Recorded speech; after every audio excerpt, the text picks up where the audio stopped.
seminario, el seminario de Religión, Ciudad y Espacio Público.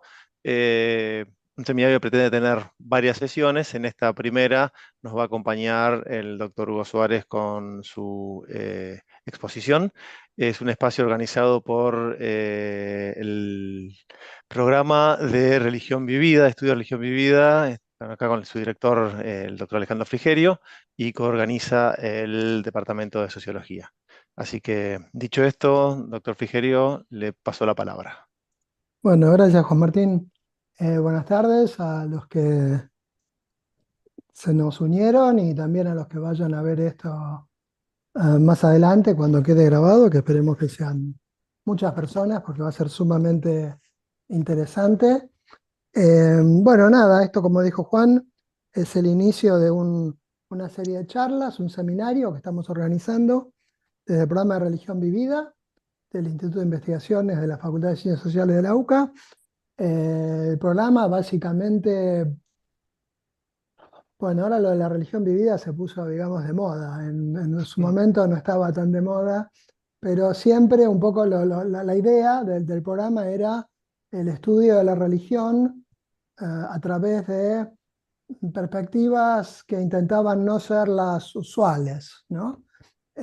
Así como hacemos desde la red diversa, la red de estudios de la diversidad religiosa en Argentina, que pueden acceder al Facebook, a la página Facebook y también al sitio online y al blog. Intentamos dar perspectivas un poco diferentes sobre el estudio de la religión, porque tenemos cada vez más estudios, pero desgraciadamente como los paradigmas y las perspectivas no cambian tanto, vamos acumulando estudios que básicamente nos dicen más de lo mismo.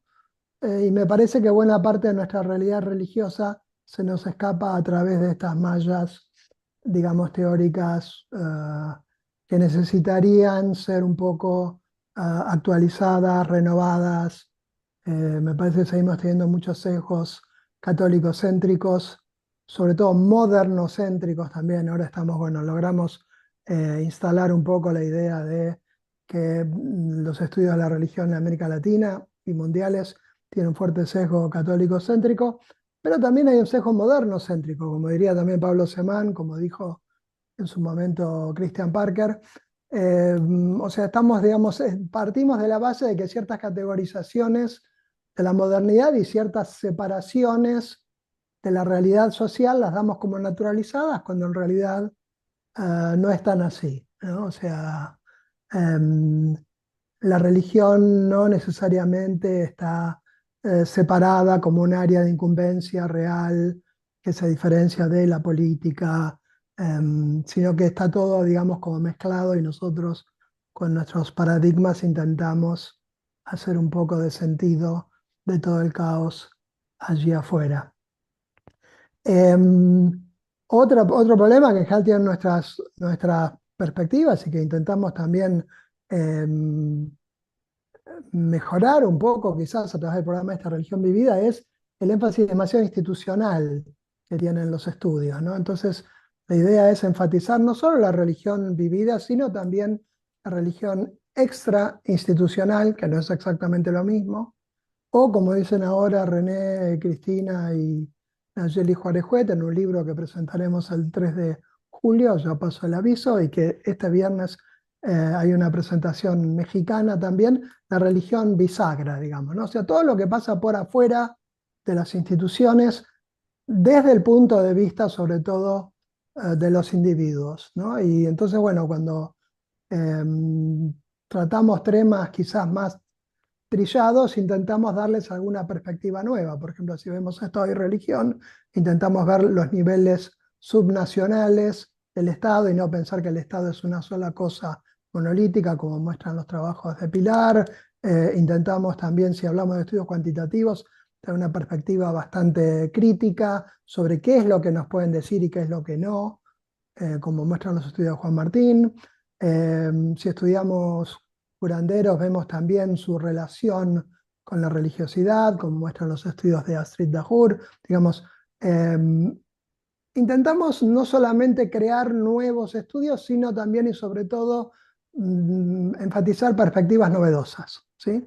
Entonces, bueno, como parte de todo eso y también del diálogo, ¿no?, que intentamos establecer siempre con colegas latinoamericanos, porque digamos el producimiento, la producción de conocimiento científico siempre es colectiva y nos interesa sobre todo desde la red diversa y también desde nuestro programa, sobre todo, enfatizar la interacción con colegas latinoamericanos, es que hacemos este ciclo que hoy inaugura nuestro amigo y admirado colega Hugo Suárez, sobre quien después diré alguna que otra palabra más de elogio porque se los merece. Bueno, y que después ya iremos avisando a través de la página Facebook de Diversa quiénes serán los y las otras invitadas, ¿sí? Pilar, si vos querés decir algo. Muchas gracias. Bueno, nuevamente muchísimas gracias, Hugo, por participar, por abrir este espacio. Un poco la idea de pensar este seminario entre religión, espacio público, tiene que ver con algo que, por un lado, podremos ubicar en lo que se ha llamado el giro espacial, en estos nombres que nos gusta poner desde la academia, distintas etapas del conocimiento, pero sobre todo, digo, es algo que desde América Latina se viene trabajando hace muchísimo tiempo y nos parecía importante, por un lado, resaltar esto, y por otro lado, que fuese una excusa este seminario también para volver a conversar con colegas a los que admiramos y respetamos sobre estos temas, en un contexto donde también estamos como parte del programa iniciando un nuevo proyecto de investigación que, espérenme que les digo bien el nombre, se llama Habitar la ciudad, habitar la diversidad, relación entre espacio y creencias en la ciudad de Buenos Aires, y que bueno, un poco la idea también es conocer los procesos de investigación de trabajos que han sido pioneros en el campo y particularmente interesantes para nosotros, tanto de lo metodológico como desde lo teórico. Cuando hablábamos con Hugo para que participara de este encuentro, le decía que, bueno, que sus trabajos sobre creyentes urbanos creo que fueron de las primeras cosas que recuerdo de grandes eventos de Diversa, y contando en un momento donde todavía los mapas que Hugo armó estaban en CDs antes de que todo fuera mucho más digital. Y ya en ese momento me pareció fascinante, entonces creo que es también una pequeña excusa para poder traer a gente que nos gusta y a escucharlos. Hago una muy breve presentación de Hugo Suárez para quienes no lo conozcan y estén escuchándonos.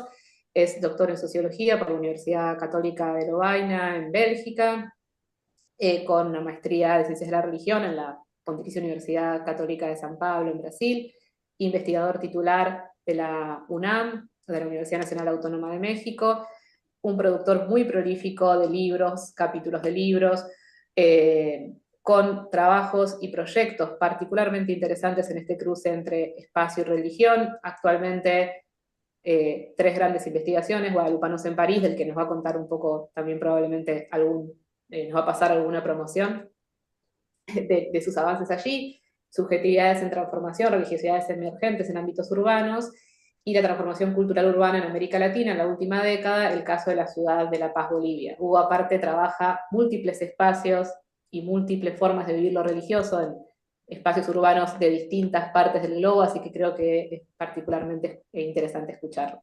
Así que bueno, le doy la palabra nuevamente a Alejandro, que creo que quería decir algunas cosas más lindas sobre Hugo y después lo escuchamos a él.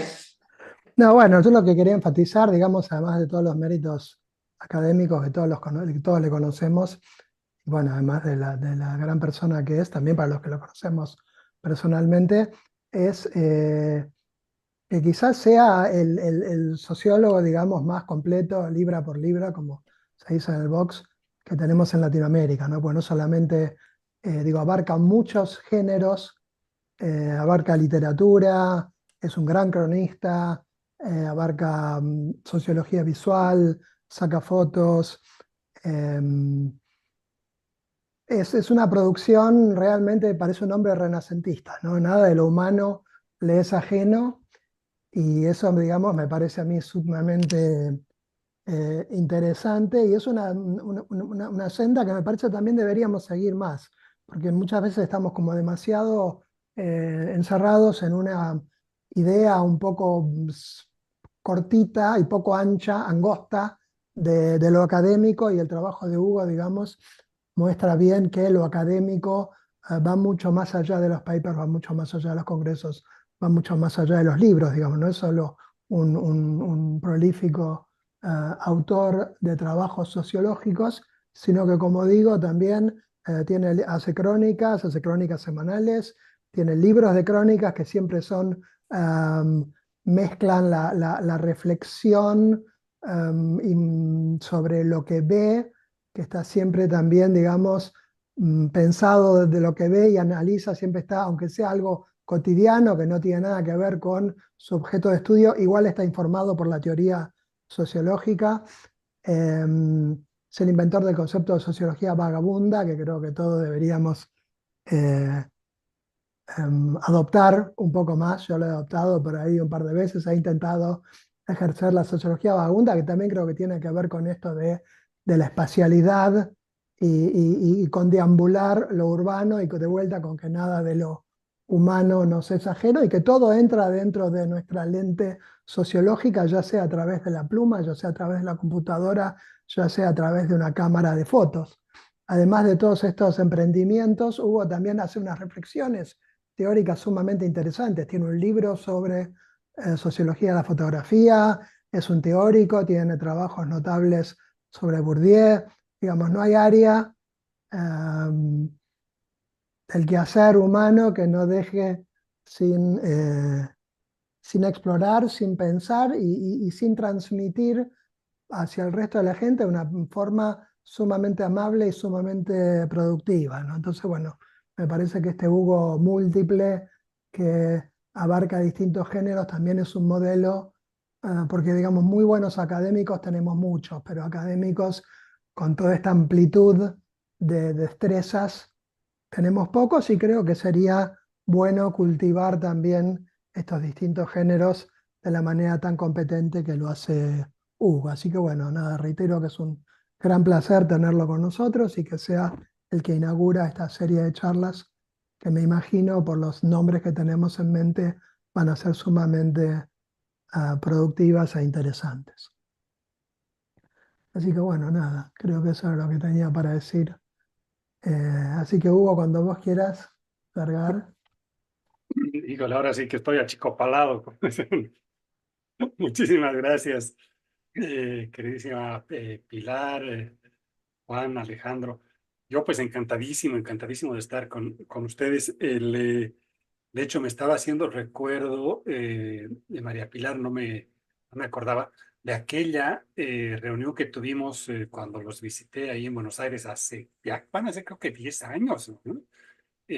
Con creyentes urbanos, y que dimos ahí una charla, además de que Alejandro me hizo pasear por los lugares fabulosos de Buenos Aires para hacerme más enamorar todavía de todo lo que te ofrece, pues ahí. Buenos Aires maravilloso y, híjole, cada que puedo voy para allá, pero muchísimas gracias en verdad porque me encanta poder discutir con ustedes, platicar con ustedes, en fin.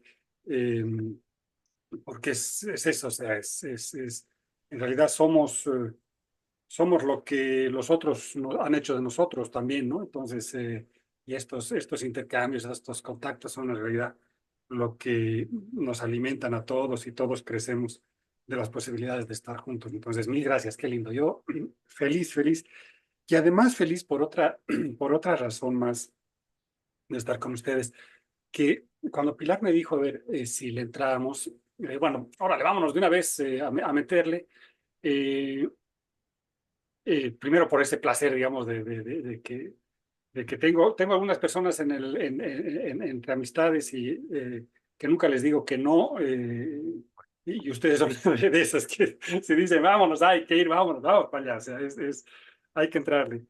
Eh, y Y me puse a pensar ayer, platicando primero con Pilar, más o menos qué era lo que podíamos compartir ahora, habida cuenta de que, pues, evidentemente no se trata de hacer conferencias, digamos, ¿no? Que nos aburre a todos, digamos, cada vez más con nuestra edad, uno está con menos disposición de estar con conferencias largas y tediosas, sino también un poco pensar esto que lo ponían como título y tratar de pensar Las tres investigaciones últimas que he hecho, particularmente sobre la cuestión religiosa y la ciudad, ¿cuáles serían un poquito los ejes que podríamos discutir, digamos, ¿no? Que podrían ser útiles para discutir, para charlar, o que quisiera, digamos, compartir con ustedes y quisiera saber su opinión sobre esos temas? Entonces, ese es un poco lo que quisiera que me he puesto ayer en un café, por supuesto, como debe ser, porque si no, no funciona. Además he ido en mi bicicleta, porque voy en bicicleta y he hecho, y me he puesto a pensar un poquito, a ver, más o menos qué podríamos reflexionar alrededor de esto. Entonces, lo que he preparado ahorita es una especie de reflexión alrededor de estas tres investigaciones. Les voy a decir un poco cuáles fueron los ejes desde donde he pensado estas tres investigaciones, algunos temas, digamos, que creo que me han salido y las líneas de reflexión que extraigo, digamos, de esas tres investigaciones, que creo que pueden ser líneas de reflexión, digamos, que de alguna manera nos pueden ayudar a discutir. Seguramente no cosas muy nuevas para lo que ustedes están investigando y haciendo y todo, pero sin duda que por lo menos va a ser una parte que digo, yo bien quiero compartirlas, digamos, con ustedes.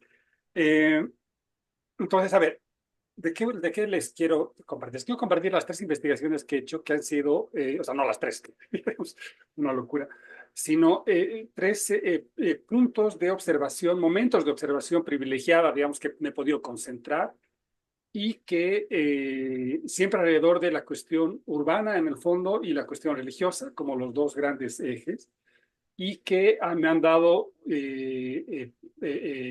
insumos tremendos, o sea, que me han hecho pensar muchísimo y que, bueno, de ahí he publicado algunas cosas. La primera es lo que precisamente ya tiene su tiempito, es el próximo año, fíjense, esto salió el 2015, el próximo año cumpliremos 10 años de este texto, se llama Creyentes Urbanos, que fue el que fuimos a hablar hace varios años allá a Buenos Aires, que es para quienes no lo hayan podido revisar, no hayan estado sobre ese texto, digamos, es un estudio con una pregunta básica, que es la pregunta que me recorre siempre en el fondo, que es cómo se vive la experiencia religiosa, en este caso una colonia popular en la Ciudad de México, ¿no? Y bueno, eso, cómo es la experiencia religiosa en ese contexto, ¿sí? Y bueno, de ahí salió un libro, salió una página web que era la que hacía referencia Pilar, que era un disco y que después se convirtió en página web, que después se terminó trabando porque pues no se modernizó y a ver que la tecnología juega a favor y en contra, en fin. Y salió un video y otro librito de fotografías. El segundo texto trató de ser de un contrapunto de eso, que era, una vez que dije, a ver, ya estudié, o sea, ya por lo menos me acerqué al tema de la cuestión religiosa en una colonia popular, quería ver una especie de contrapunto e irme a la zona más gentrificada de la Ciudad de México, que es la Condesa, ¿no? Que es el lugar donde uno va y hay un montón todos hablan en inglés y quién sabe qué, y tiene la gente andando, uno pasa a la calle y no, pues ahí se paran todos los coches para que uno pase, y cosas que en la Ciudad de México no suceden, pero ahí sí, ¿no? Y entonces quería ver un poquito cómo estaba la cuestión religiosa. Y esa investigación fue más corta y el producto fue menos afortunado. De hecho, lamentablemente el libro que escribí no salió publicado por razones que están más allá de mi voluntad. Pero bueno, salió un video y un artículo que lo publicamos de hecho, primero precisamente lo reprodujeron en Diversa y después organicé un par de cosas más y lo publicamos en Cartes, en la revista con René de la Torre, en el Ciesas. Entonces, ese era como que tratar de ver, a ver, si en lo popular funciona así la cuestión religiosa, veamos en la parte más gentrificada, más fresa, como se usa en México, pero tremendamente urbana, en el corazón de la Ciudad de México, cómo funciona un poquito la cuestión religiosa. Y la tercera fue, más por las azares del destino, que en otro momento nos platicamos, que hice una investigación en París sobre los guadalupanos en París. Entonces, ahí la idea también era en un ámbito igual, urbano, o sea, en París, pero concentrarme en un contexto completamente distinto como era el parisino, pero volver a tratar de entender cómo en la cuestión urbana, en un contexto de migración, opera otra vez la experiencia religiosa. Esos son como que los tres libros o investigaciones los cuales me he concentrado, digamos, últimamente y que me han llevado, digamos, a alguna reflexión. ¿Cuáles han sido los ejes de para ponernos un poquito sociológicos, pero rápidamente? Digamos, han habido, como siempre, digamos, tres ejes básicos con los que me he movido muy poco. El primero es, por supuesto, una postura teórica de todo esto, que tenía que ver con lo que era más mi formación, tratar de entender las estructuras de sentido, tratar de entender las formas de la movilización afectiva, digamos, de la gente, en fin, esa parte, digamos, tratar de entender como problema teórico, digamos, o sea, por qué la gente hace lo que hace, siendo que podría ser de otra manera, digamos, como se ha dicho harto. Un poco alrededor de esto de las reflexiones sobre el campo religioso, en fin, toda esa parte más burguiana por ahí que también está presente, y un poco también esta influencia de el tema del individuo, la sociología del individuo, el tema que después lo voy a concentrar, como vamos a ver, en el tema del crédito. Eso ha sido como que la parte más, la posición teórica, que por cierto, estaba revisando precisamente estos tres momentos, y cuánto debe ser por los años, ¿verdad? Cuánto uno dedica a sus libros la parte teórica. Claro, cada vez más va más reducida. El último libro, el primer libro era un 40% pura reflexión más teórica, porque uno tiene que decir que no sé qué, que lo que está diciendo no es una babosada, en fin, y porque no es babosada porque la dijo no sé quién, digamos, ¿verdad? Entonces ahí tienes muchas citas, en fin. Te vas bajando y ahorita en el último libro es una pequeña reflexión en la introducción donde digo, estoy hablando desde aquí y ya si quieren ver otra cosa la dejo ahí. Y ya me voy, digamos, a los datos, en fin, que me tiene muy estimulado. Entonces, eso un poco alrededor de la cuestión teórica, que debo confesar también que en estos 20 años casi de hacer, no me he desplazado mucho. Bueno, también la teoría creo que va más lento en realidad que la vida, ¿verdad? O sea, uno envejece más, la teoría va más lento. O sea, creo que tiene más tiempo de duración en el fondo la teoría en esto. Y en ese sentido, digamos, no me he desplazado tanto, sino más bien he tratado de todo las discusiones, todo lo que uno está, cómo te iban estimulando o pinchando, digamos, mostrando los vacíos, digamos, de tu posición teórica, en fin, esa parte. En la cuestión metodológica, también es como que un eje transversal que ha atravesado un poco todo. Empecé con el análisis estructural de contenido, que era lo que hice cuando era más joven y en la tesis y toda la cosa, y ahí, bueno, escribí varias cosas, ¿sí? Que no lo he dejado del todo, digamos, siempre esta preocupación de entender el sentido a partir de alguna perspectiva metodológica que me ayude a entender, digamos, el sentido. Entonces, aunque ya no estoy tan clavado, digamos, en la análisis estructural en sí mismo, en la forma, digamos, tan precisa, digamos, de operación, pero sí un poquito en esta intención, digamos, de tratar de ver, de entender el sentido de la gente, ¿no? Ahí he incorporado de manera muy militante, una especie de descubrimiento de la etnografía que, bueno, me ha llevado a toda una parte que la he reinterpretado con absoluta libertad y atrevimiento en lo que decía Alejandro, para mí era la sociología vagabunda, digamos, ¿no? La sociología narrativa, vagabunda, en fin, que intenta cruzar un poquito o darle un lugar a la observación de una manera mucho más inspiradora y a la vez a la escritura, digamos, escritura desde distintos soportes, también como una posición metodológica respecto al objeto, ¿no? Que también ha ido por ahí. Y eso se ha ido complementando y cada vez ha ido confluyendo con la otra perspectiva que estaba un poquito desplazada en mi propia trayectoria académica, que fue todo lo visual, ¿no? Entonces tratar de incorporar lo visual desde ya no solamente como el gustito de juventud que tenía de hacer fotografías y de dedicarme, digamos, a todo eso, sino como parte, digamos, de una construcción de conocimiento y poner lo visual, darle lo visual a otro lugar y trabajar, digamos, con eso desde otro lado, ¿no? O sea, darle un lugar distinto. Y entonces ese es como un segundo eje que también ha sido empezando la cuestión metodológica. Y hay una tercera parte que no he sabido bien cómo llamarla porque no entra exactamente entre lo que siempre decimos en cualquier curso de metodología 1, ¿no? Que es tu posición teórica, tu posición metodológica, que es, no quiero utilizar la palabra comunicación porque no me gusta, mucho menos difusión porque no se adecua exactamente, pero algo como que la estrategia de organización o presentación de datos, ¿no? Que es algo que desde el principio me ha empezado a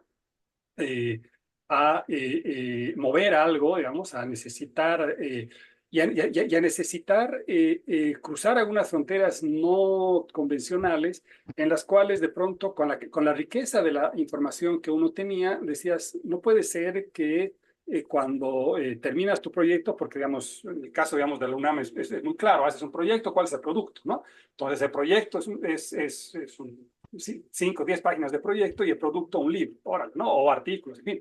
Pero resulta que en el medio se quedaba en mi gaveta de la universidad 2.000 fotografías, 3.000 apuntes de no sé qué, 40 afiches, o sea, un montón de información que no entraba simplemente en el libro, ¿verdad? O sea, y que en algún lado había que ponerlo, y eso hace 15 años, cuando empecé, digamos, todo esto, y ahí estaba. Entonces, ¿qué había que hacer con eso? Entonces, al principio era una angustia, de decir, no sé, pues, o sea, ni modo, se va a quedar ahí, se quedará pues con mis hijas para heredarles en algún momento, o lo borrará, digamos, ¿no? Llegará un virus y se borrará todo eso de la computadora, ya valió gorro, ya no sirve para nada.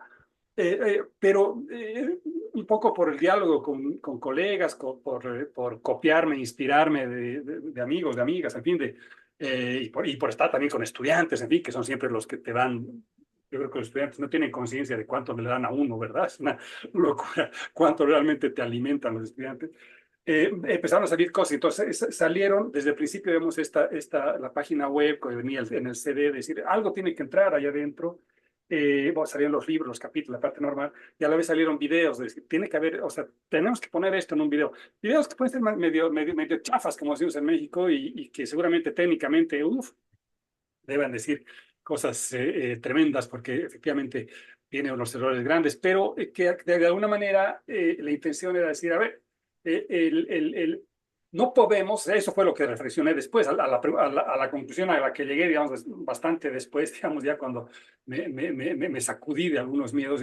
No podemos entender la experiencia religiosa solamente como lo estábamos haciendo, o sea, se acabó, o sea, ya, porque siempre ha estado, tal vez no todos, pero estábamos tan prisioneros, esto de los, como decía Alejandro, de unos paradigmas de observación, de unos lugares de observación que en el fondo, lo que estaban haciendo era, como siempre, iluminar una parte y ocultar otra, pero de pronto el problema es que la parte oscura, la parte que ya no iluminaban, empezaba a ser cada vez más preponderante, ¿verdad?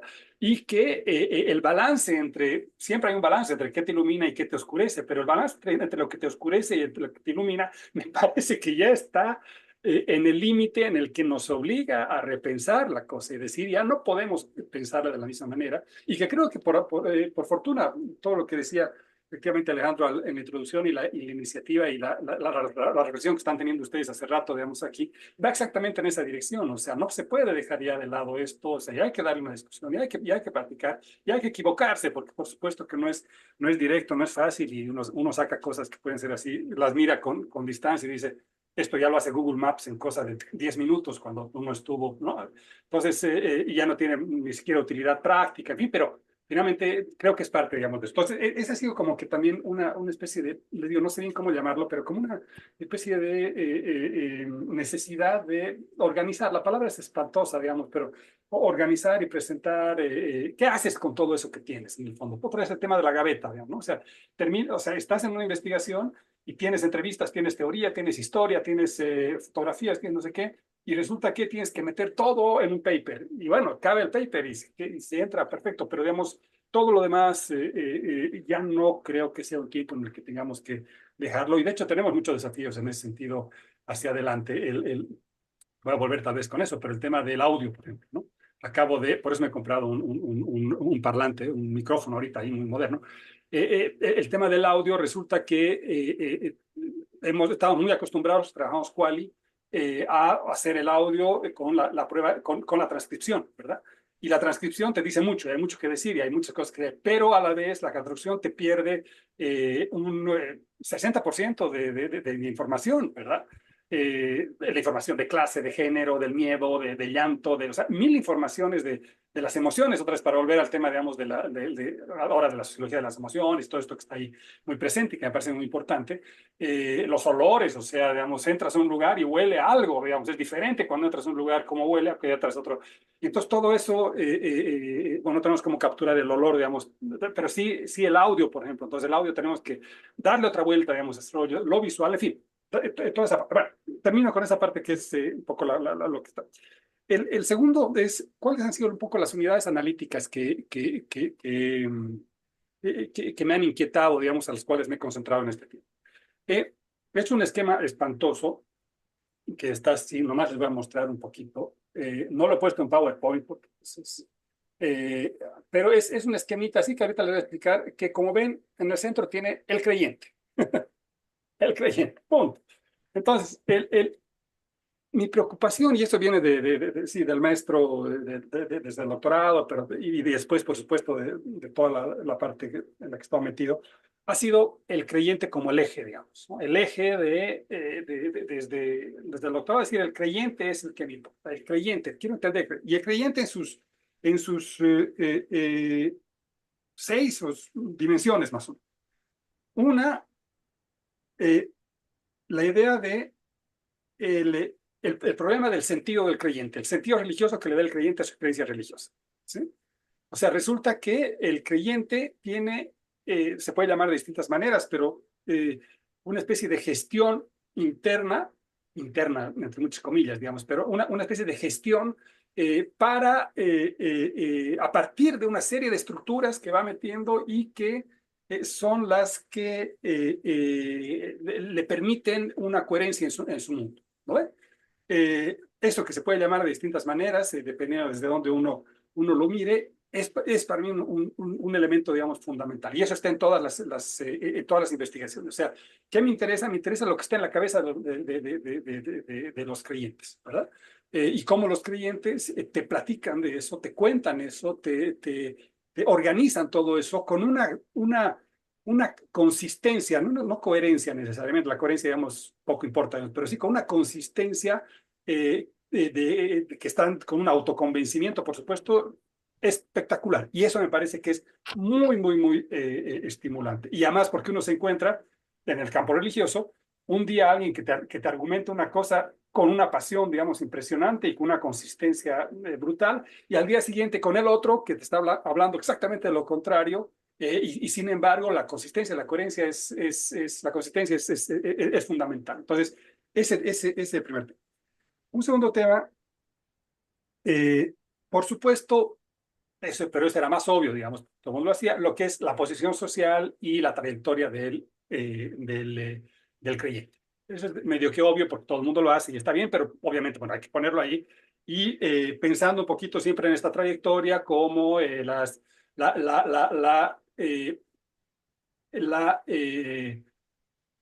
la contingencia de la trayectoria, ¿no? O sea, las posibilidades de que cada paso de la trayectoria abren una nueva posibilidad y que ninguna trayectoria es una flecha que está marcada.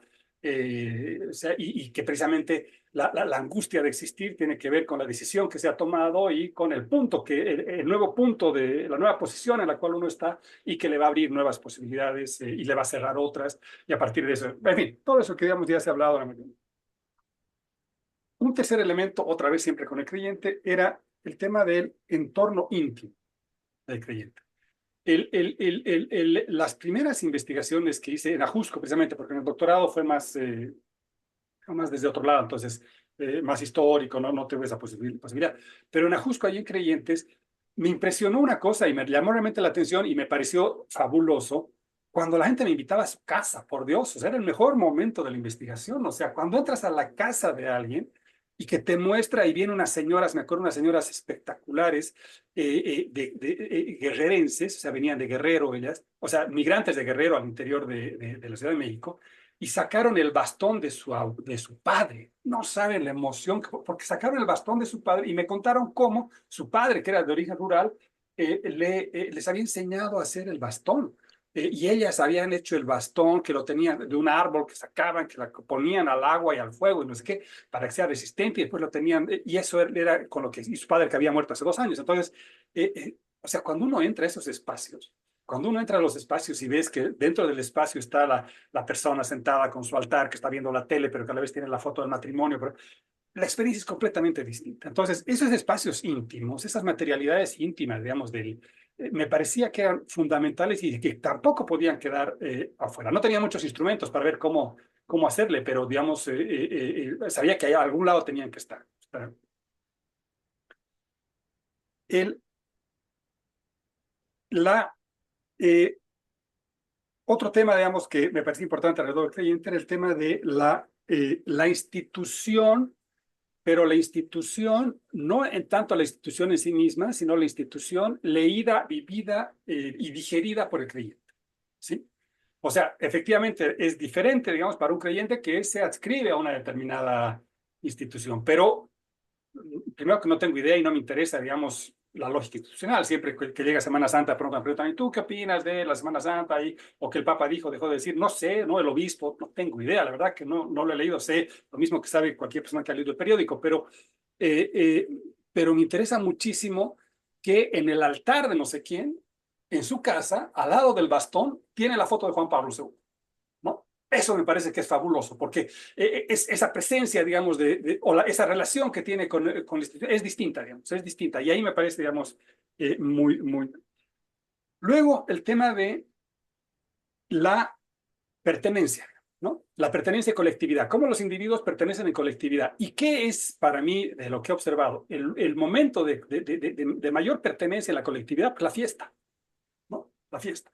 Entonces, la fiesta en Ajusco, de hecho, en Ajusco es curioso, porque en Ajusco, precisamente por estar más metido con otras lecturas, con otras cosas, no le tiré tanta pelota, como decimos, a la fiesta. Y tuvo que venir mi amiguísima René de la Torre, que me dijo, oye, pues, ¿qué tal si estoy escribiendo un libro sobre las fiestas? No sé qué.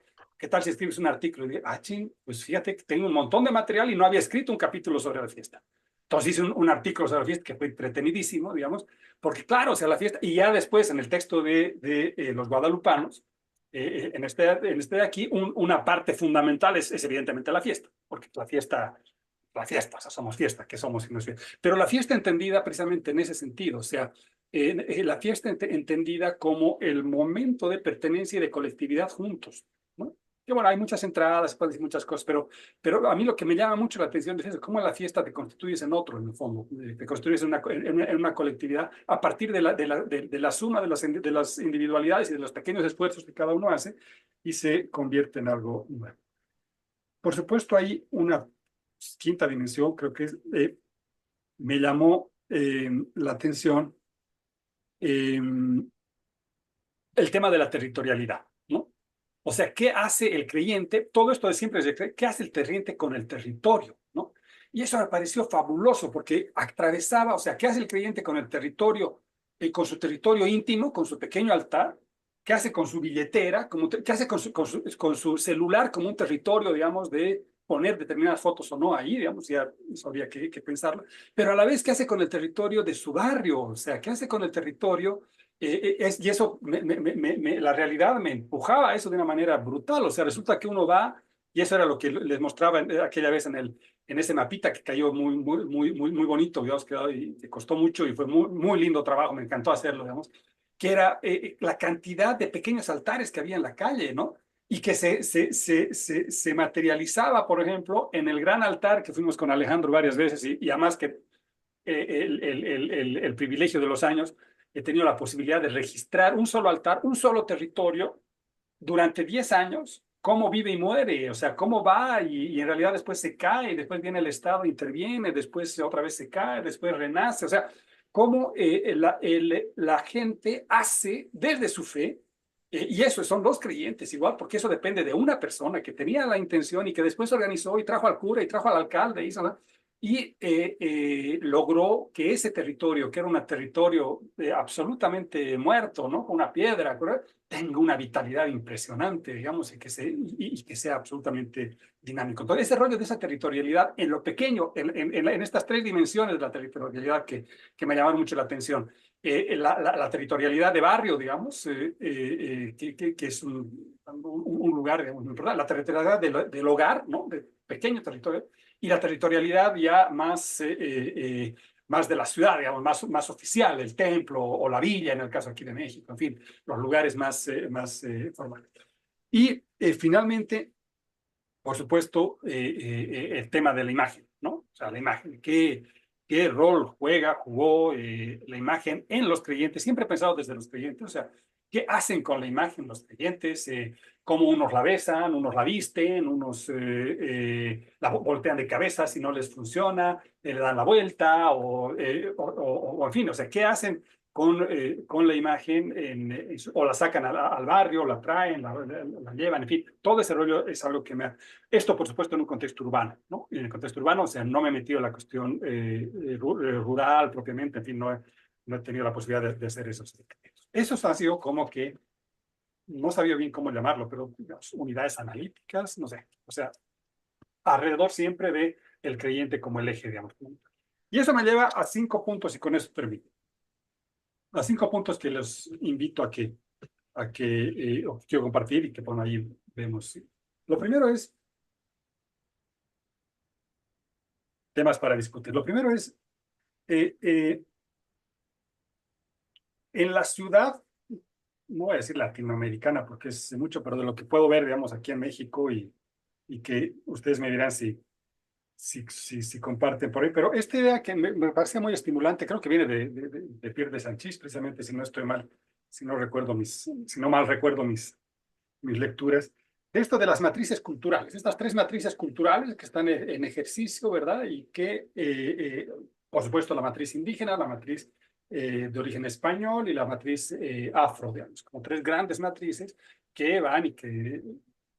Pero a la vez, como esas matrices van removiéndose, renovándose, rearticulándose con distintas variaciones, con distintos fuerzas, cada una, en fin, con la experiencia actual de los más media o de las innovaciones de clase también que van teniendo, digamos, más peso en un lado o en otro. De hecho, que si teníamos una observación, digamos, muy concreta, era mientras que en el caso de Ajusco, por ejemplo, la cuestión de la religiosidad popular era mucho más fuerte y ahí esas matrices se iban moviendo con más fuerza. Entonces ahí teníamos santería, teníamos Santa Muerte, teníamos distintas expresiones, digamos, que tenían más visibilidad en la colonia popular.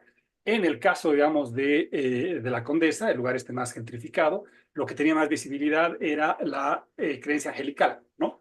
Y en esas casas que me acuerdo que Alejandro paseamos por ahí, que le tomó unas fotos, en unas casas que se llama la Casa de Los Ángeles, tal cual, que es una casa, vais a ver cuánto cuesta. Está en el lugar de los lugares más caros. Son 2 casas frente a frente que son impresionantes y que tienes toda una cuestión angelical notable. Y evidentemente ahí es todo lo que es la lógica de Los Ángeles, todos los ángeles, digamos, en su versión más generosa, buena, celestial, en fin. E incluso eso también lo vi cuando veía en París, digamos, cómo es que en esa reconfiguración, en un contexto completamente distinto, digamos, como el parisino, donde las exigencias eran completamente otras, cómo también esas 3 matrices se iban articulando, moviendo con otras, trayéndose a otras, en fin, pero un poco esa idea me ha parecido bien interesante, cómo la ciudad es el lugar de la confluencia y del laboratorio de la combinación absolutamente libre, si quieren, o sea, sin de unos u otros, y las combinaciones de lo más bizarras que uno se le puede imaginar. Hay como eso que sale luego cuando estamos en el Instagram o no sé dónde, que salían esos jueguitos donde estaban ahí como para químicos, ¿verdad? Con tubos de ensayo, con colores, y a ver cómo hacer tal cual, o sea, es una locura, es así, o sea, uno le pone un poquito más de esto y sale esto, uno le pone un poquito más de esto, en fin, y eso va. Bueno, eso por otro lado, este tema de lo que decía Alejandro de las creencias bisagra, que es el libro que se va a presentar de las colegas, un texto fabuloso que va a dar mucho que hablar y que es un texto súper interesante. Eso me llamó mucho la atención desde Ajusco, desde que leí Ajusco, ¿no? O sea, desde que estudié Ajusco, que es desde Creyentes Urbanos. ¿Qué era lo que me llamaba la atención? Me llama la atención cómo estas tradiciones distintas eran, era el creyente, ¿verdad? Era el creyente, otra vez por eso le digo del creyente, cómo podía articular en las tradiciones, innovándolas, dándoles nuevos sentidos prácticos, pero muy eficaces para su vida cotidiana, ¿sí? Entonces, eso fue lo que a mí me llamó la atención y precisamente lo pensé un poquito en esta lógica de la bisagra, que la bisagra es muy potente, me parece como una metáfora, ¿no? Esta idea de decir, a ver, efectivamente hay creencias, o sea, que son responsabilidad de los creyentes, que son los que se encargan de hacer estas combinaciones, ¿no? Y esas combinaciones que son combinaciones que se caracterizan por su eficacia y por su imaginación, ¿no? Y como suceden más allá del contexto institucional, se testean constantemente en la práctica y en la colectividad inmediata, pero no necesitan de la institución para ser legítimas, ¿sí? Y entonces esa clave de lectura, yo creo que nos abre una serie de cosas que creo que abre otro tipo de entradas. De hecho, una cosa que no pude hacer en Creyentes, que quería hacerlo, pero que era, yo había empezado, digamos, siguiendo además a mi tutor inicial del doctorado, pensar en los grandes grupos de creyentes, ¿no? Con la clasificación más tradicional, ¿no? Los pentecostales, los católicos de derecha, los católicos de izquierda, los que... Y en el fondo, de pronto veía unas combinaciones que eran alucinantes, que no las pude de todo exprimir, porque bueno, más había que presentar y las exigencias institucionales, en fin, las exigencias institucionales no necesariamente van de acorde con las dudas científicas, ¿verdad? O sea, pronto hay que presentar una cosa porque hay que presentarla, y bueno, hay que presentarla y está bien, ¿no? Pero la duda es... Pero claro, de pronto una combinación, y lo he dicho, digamos, en distintos lugares, de pronto... lo que Alejandro conoce muy bien, digamos, una persona que yo lo entrevistaba y que hablaba del Babalao, de toda la parte, digamos, muy desarrollada, digamos, en ese ámbito, y que era un ingeniero que terminaba su discurso con el tema de la energía, ¿no? De cuánto la energía, él era ingeniero, había estudiado ingeniería, y cuánto la energía, y a la vez era católico, o sea, unas combinaciones que parecían sumamente interesantes.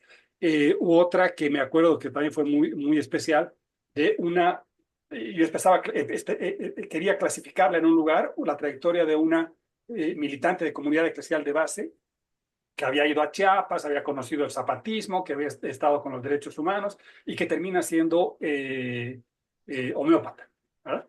Y que todo el discurso, digamos, de la homeopatía es un discurso que lo tiene básicamente asentado en una cuestión religiosa, pero a la vez cruzada con el tema de política, porque, digamos, criticaba que la medicina está muy cara, religiosa, pero a la vez cruzada con este tema de la energía, otra vez. Entonces, la energía, el joven y la señora de dos tradiciones distintas terminaban confluyendo en un tema, digamos, de que era la energía la que estaba por aquí, por allá.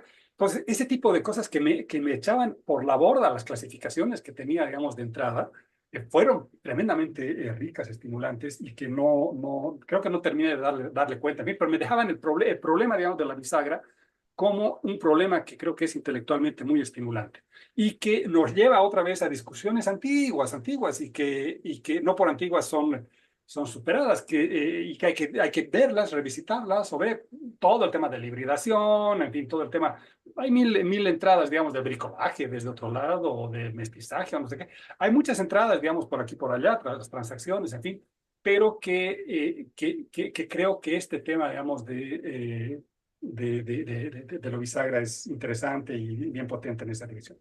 Tercer punto, el tema de lo que también le puse un título, un nombre espantoso, pero que es lo de el agente paraeclesial, digamos, ¿no? Una cosa digamos, muy fea, muy poco elegante, aunque precisa, pero lo que me interesaba, digamos, con esta idea era decir, y en todos los casos fue un poco lo mismo, ¿cuál es el nivel de involucramiento que tiene el creyente otra vez en la administración de los religiosos?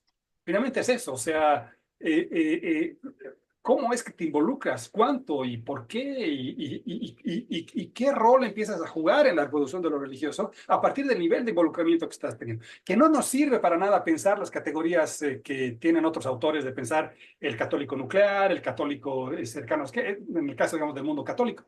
No ayuda, o sea, ayuda para un sector, pero no para entender esto, porque aquí el tema es efectivamente de cómo la gente se involucra por su propia trayectoria, otra vez, por su propia manera de relacionarse con lo sagrado, por cómo lo sagrado se ha instalado en su vida, se involucra en una especie de promoción en este caso de la imagen, digamos que fue lo que yo observaba, pero con una autonomía, con una creatividad, con una posibilidad impresionante que deja pues, y que eso tiene una tradición, digamos, muy importante, porque están las mayordomías, toda una parte, digamos, en el caso mexicano que ha sido muy estudiado, pero que a la vez se va modificando mucho y se va removiendo y que te van poniendo otra vez al creyente como el rector, digamos, de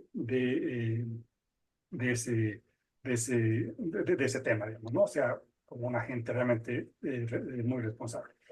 Y, por supuesto, bueno, el tema de la imagen que se atraviesa por todo ese lado. Y un último tema que te lo dejo sobre la mesa es con el que empezaba hace un ratito. Es decir, yo que reflexionaba, cuando uno ve toda esa realidad y cuando uno ve ya de doctor, digamos, se supone que ya más o menos entrenado, digamos eso, a mí me quedó, y lo pude digerir después, con mucho tiempo, porque hay que reposar, ¿verdad? Me quedé realmente con la pregunta de decir, ¿cómo escribir, registrar, entender esto que estoy observando? ¿Cómo le hago? ¿No? Y claro, en el cómo le hago tenía un training que era, sé hacer un artículo científico. Vámonos para allá. Perfecto. Ya sé y lo hago, y hice varios libros. Pero ¿cómo le hago? Siguió siendo una pregunta que no me dejó satisfecho durante todo ese tiempo. O sea, me quedó realmente una espinita de decir, ¿cómo le hago? No es suficiente, digamos, la manera como la estaba haciendo, precisamente por lo que les decía al principio, porque demasiado quedaba afuera. ¿Qué hacer? Les voy a contar, con eso voy a terminar, digamos, ¿qué hacer en el momento en el que tú le preguntas a una persona cuál es cuál es el momento más intenso de tu experiencia religiosa? Y la persona empieza a contar una historia absolutamente dramática y se pone a llorar. Y te saca una historia que vos dices, sí, con eso no me lo cuentan mis mejores amigos, ¿no? O sea, ¿qué haces con eso? ¿Cómo clasificas eso? ¿Cómo das cuenta de eso? ¿Cómo escribes sobre eso? Y de esas, digamos, es lo que me llevó un poco otra vez este tema de la sociología vagabunda, la sociología narrativa. Es decir, no podemos lo digo para la experiencia religiosa, que es la que más conozco, pero me imagino que los colegas que trabajan en migración hacen más o menos lo mismo, los colegas que trabajan, no sé, los desaparecidos, en fin, hay colegas que están en algunos temas que me imagino que están llegando a y de hecho estoy leyendo textos más o menos en esa misma dirección, y además que no es tan nuevo, porque digamos, había habido varias otras gentes, como siempre, ¿no? Uno cree que, mira, esto había sido por acá, y bueno, empieza a escarbar, y ya lo dijo no sé quién, y el otro, no sé qué, y dice, órale, no, bueno, pues por suerte no hay nada nuevo bajo el sol, pero definitivamente esta idea de decir, ¿cómo le hacemos para escribir, para pensar lo religioso? Ahí tengo ya, digamos, muchos desplazamientos que me llevan a pensar cosas, y ahora sí termino, otras maneras de tener que pensar algunas cosas. Por ejemplo, obviamente la escritura, lo visual, lo oral, el audio, el olor, pero también otras cosas más. O sea, el otro día tuve un estudiante china, ¿no? Y que me decía lo que todos sabemos, que en China no hay la palabra religión, en China. Entonces, ¿cómo no hay la palabra religión? Entonces, ¿qué hace Durkheim en China? No sé, digamos, cómo le hacen, o sea, digamos, pero, o otra cosa, digamos, un estudiante brillante, que por supuesto de eso es que uno aprende un montón, que dice que empezó a estudiar en México cómo se veía, estudiaba y conceptualizaba, digamos, la religión en el siglo XIX, ¿no? 18-19, esa transición. Y entonces fue a la literatura, ¿no? Y entonces empezó a ver, y claro, decías, ¿cómo tú estudias la religión en México antes de los escritos de Durkheim y de Weber? O no había religión, o nadie había dicho nada. Entonces, dices, no, pues, no, o sea, claro que sí, ahí está. Y entonces, ver esta falencia, digamos, que para mí fue brutal, es decir, claro, estábamos más acostumbrados a leer lo que estaba diciendo la última revista de no sé dónde, de no sé qué, por supuesto en inglés, francés o voy a saber qué, y no a leer el cronista del siglo XVII, ¿no? Que estuvo metido en tal comunidad y que te dijo una serie de cosas que te hubieran ayudado mucho, que me hubieran servido mucho para poder entender lo que estaba pasando en Ajusco, tal vez incluso más de lo que, o sea, no más, porque digamos, todo ayuda, ¿no? Como dicen los escritores, siempre uno capitaliza las cosas, pero que hubiera servido muchísimo, además de leer lo que acababa de decir en el último grito, el último seminario en inglés, no sé dónde, no sé quién.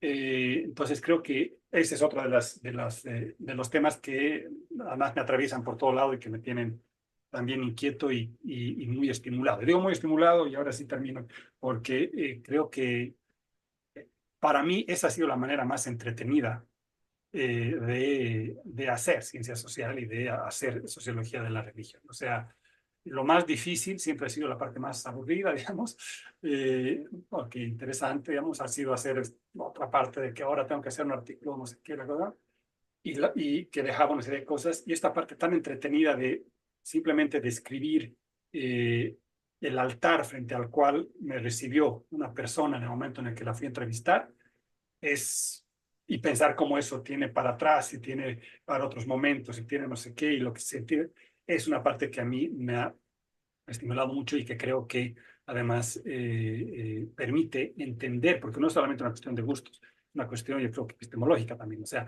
entender realmente la naturaleza del fenómeno desde otro lado, ¿no? Y es eso. Ahora, me callo, creo que he hablado 40 minutos.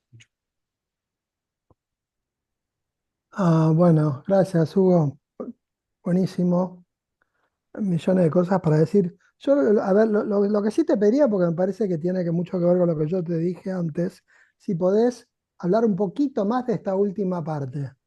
Esto que dijiste recién, de estas formas alternativas, si se quiere, de escribir, transmitir este conocimiento, ¿no? Porque, digamos, recién dijiste, la parte más entretenida y más interesante es esto de describir detalladamente el altar, etcétera, etcétera. Digo, si podés hablar un poquito más de eso, porque eso me parece que quizás es una de las áreas en las cuales menos tenemos desarrollado nuestro quehacer académico, digamos, ¿no? Como vos decís, siempre una cantidad de cosas que vemos, recolectamos, guardamos y que después tiramos, porque no entran dentro del paper. Digo, yo por eso, un poco la intención también del blog Diversa es decir, bueno, chicos, no seamos solamente paper, artículo, capítulo de libro y libro, sino tratemos de dar cuenta de todas las formas posibles, de todas estas experiencias que tienen las personas y que tenemos nosotros en contacto con ellos, y mientras hacemos nuestra profesión, digamos, antropología, sociología, lo que fuera, eh, y estas formas alternativas, digamos, de presentar las cosas que son absolutamente ricas y que se nos dificulta, porque no nos entrenaron para eso. Como vos decís, describir detalladamente, digo, no nos entrenaron para eso, nos entrenaron quizá para otra cosa, ¿no? O quizás nos dijeron, no, mira, esto no es tan importante porque en realidad hay 20 altares y entonces, ¿para qué vas a describir detalladamente uno? Y entonces, ¿cuál sería la representatividad de este uno? Digo, está un poquito más sobre esta, digamos, sociología vagabunda, sociología narrativa, cómo la ejerces y además de ese placer, ¿qué cosas te parece que aportan, digamos, ¿no? Si podés un cachito más sobre eso. No es fácil, ¿no? Ya sé, porque esto también es más fácil hacerlo que explicarlo y transmitirlo. Y vos, digamos, tenés una facilidad para hacerlo notable, pero digamos, explicarlo y transmitirlo siempre es más fácil, siempre es más difícil, digo. Sí, ¿Ahora mismo? O... Ahí sí, si querés, nada, yo agrego una pregunta del público y una consulta mía que va en esa misma línea. Primero, mucha gente, muchos amigos saludando, Hugo, después los verás en YouTube, así no me falta mencionar a nadie. Pero una pregunta que hacía Mariel López tenía un poco que ver con cómo habías trabajado con los registros fotográficos, un poco en esta línea de pensar los espacios más allá de lo estrictamente académico. Y a mí también me interesaba en esto que vos decías, bueno, de cómo le haces, cuál es, si vos ves que hay alguna diferencia en la recepción de eso que producimos, ¿no? Porque también muchas veces cuando uno escribe para el público académico, sabemos qué espera, o sea, qué esperan del otro lado. Esto que vos decías, hay un formato donde uno sabe que si cumple con determinadas pautas, el paper va a ser aceptado, si no, no, sabe cómo acomodarlo, ¿no? Si has tenido alguna... eso, algún caso interesante de evolución de esas otras formas por fuera de lo más estrictamente encorsetado en la academia.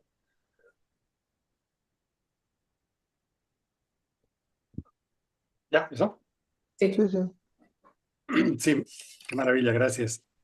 A ver, lo primero es, digamos, ahora sí que es mi propia trayectoria en ese sentido, digamos, y les voy a contar un poquito mi propia trayectoria y un poco un poquito mi propia trayectoria, un poquito las dos experiencias inspiradoras, o tres experiencias inspiradoras, eh, eh, y, y un poco más o menos lo que intento hacer. Lo primero es empezar con esto que decía Alejandro, no nos entrenaron para eso. Efectivamente, el tema es ese, o sea, digamos, en el doctorado, todos los que hemos atravesado por ahí, estamos, o sea, es un entrenamiento súper riguroso, en fin, súper, y del cual uno aprende un chorrocientas mil cosas, eh, pero a menudo, no sé, por lo menos tal vez en esa época, tal vez ahora esté cambiando, o tal vez del lugar que me tocó, en fin, tal vez cada quien.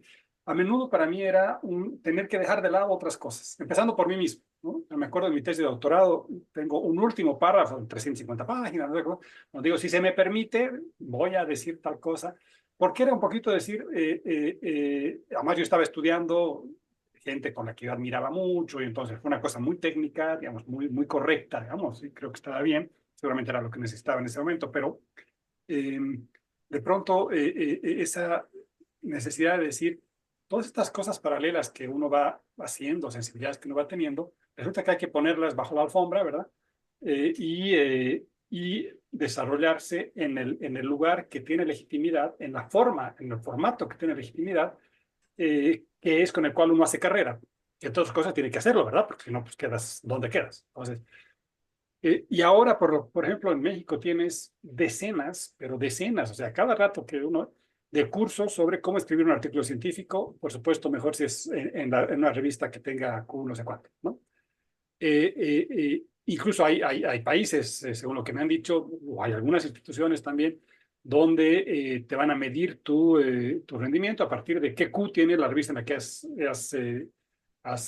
qué impact factor y no sé qué. Entonces estamos un poquito en el momento, ese es mi primer diagnóstico, digamos, de la tiranía del impact factor, la tiranía del artículo científico, que no está mal, digamos, por supuesto, por Dios, o sea, es súper importante y tiene su lugar y tiene que estar ahí, en fin, es uno de los más importantes, pero que me asusta que cuánto perdemos con eso. O sea, ganamos mucho, sí, está bien, hay que ganar y está bien.